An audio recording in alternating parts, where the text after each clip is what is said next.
Subscribe करें और देखें एक दिल दहला देने वाली हॉरर स्टोरी। बिना घबराए बेल आइकॉन प्रेस करना ना भूलें। ये कहानी एलन नाम के एक चोर की है। वो अपने दोनों पार्टनर्स के साथ लोगों के घर लूटा करता था। कई दिनों से उसकी निगाह एक घर पर थी। उस घर में एक केयर टेकर के अलावा कभी कोई आता जाता नहीं था। एक रात उसने उस केयर टेकर को सूटकेस समेत घर से बाहर जाते हुए देखा।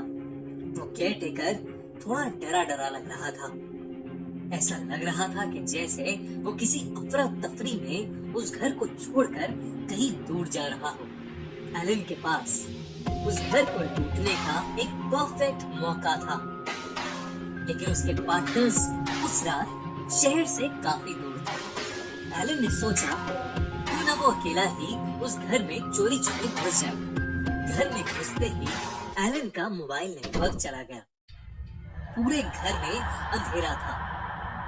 एलन टॉर्च लेकर जब घर के अंदर गया तो सब कुछ बिखरा पड़ा था।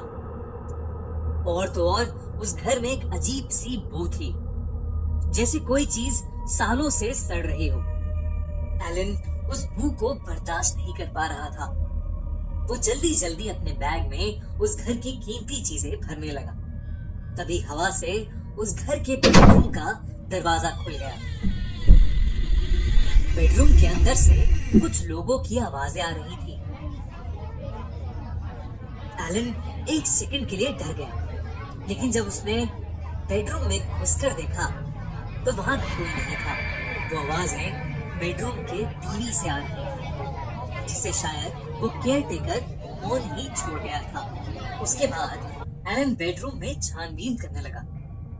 उसे अलमारी में रखी एक तिजोरी मिली, जिसे तोड़कर वो उसके अंदर के सारे पैसे और ज्वेलरी निकालने लगा। वो पैसे निकाल ही रहा था कि उसने सीढ़ियों से किसी के ऊपर आने की आवाज सुनी। इस बार एलन पूरी तरह घबरा गया। उसने जल्दी से अलमारी बंद की और बेड के नीचे जाकर छिप गया। कुछ देर में वो कदमों की आवाज तो बंद हो गई, लेकिन वो बू और स्ट्रॉन्ग हो गई। एलन बेड के नीचे से देख रहा था। उसे कमरे में कोई भी आता हुआ नहीं दिखा।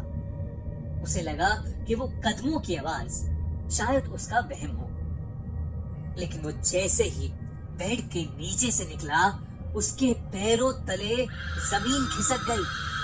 उसने जो देखा वो देखकर डर के मारे चिल्ला उठा और उस कमरे से बाहर भागा। उस कमरे में जिस बेड के नीचे एलन छुपा था, उसके ठीक ऊपर पंखे से एक औरत की लाश हवा में लटकी हुई थी। उसने अपना सामान से भरा बैग वहीं छोड़ दिया और सीधा दरवाजे की तरफ भागा, लेकिन वो दरवाजा जाम हो चुका था। इनफैक्ट घर का कोई भी दरवाजा खुल नहीं रहा था। तभी उसे फिर से कदमों की आवाज सुनाई देने लगी। एलन पसीने पसीने हो चुका था। वो घर से बाहर निकलने की बहुत कोशिश कर रहा था, लेकिन ना तो कोई खिड़की टूट रही थी और ना ही वो घर के किसी भी दरवाजे से बाहर निकल पा रहा था। वो उस घर के अंदर उस लाश के साथ कैद हो गया था। उसे समझ नहीं आ रहा था कि वो क्या करे।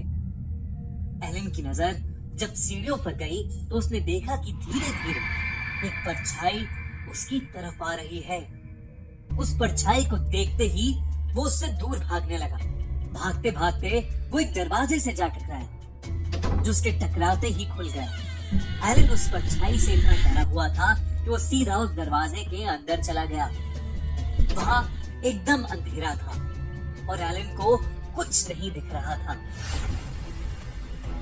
तभी उस दरवाजे पर जोर जोर से ठक ठक शुरू हो गई। एलन का घबराहट के मारे पैर फिसल गया और वो सीधा नीचे गिरता गया और घर के बेसमेंट में जा पहुंचा। एलन को अब भी कुछ नहीं दिख रहा था। वो अपने हाथ इधर उधर मारने लगा। तभी उसके हाथ में एक कैंडल आई। पास में एक माचिस भी थी। उसने वो कैंडल जलाई ही थी कि उसके ठीक सामने वही भयानक औरत थी जिसकी लाश उसने कुछ देर पहले बेडरूम में देखी थी।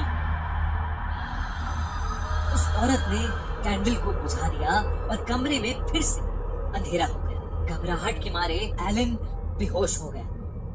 2 दिन बाद जब उसके साथी उसे ढूंढते हुए उस घर में पहुंचे तो एलन उन्हें बेसमेंट में बेहोशी की हालत में मिला। एलन के सर पर काफी चोट आई हुई थी और उसकी पूरी बॉडी पर नाखूनों के निशान थे। उन्होंने उसे हॉस्पिटल में एडमिट कराया। ठीक होने के बाद एलन को मालूम पड़ा कि उस घर में एक औरत रहती थी जिसने पंखे से लटक के सुसाइड की थी। एलन को तब समझ आ गया कि हो ना हो उस रात वो उसी औरत की आत्मा से रूबरू हुआ था और शायद इसी आत्मा की वजह से वो केयरटेकर भी इतनी जल्दी में घर छोड़कर जा रहा था।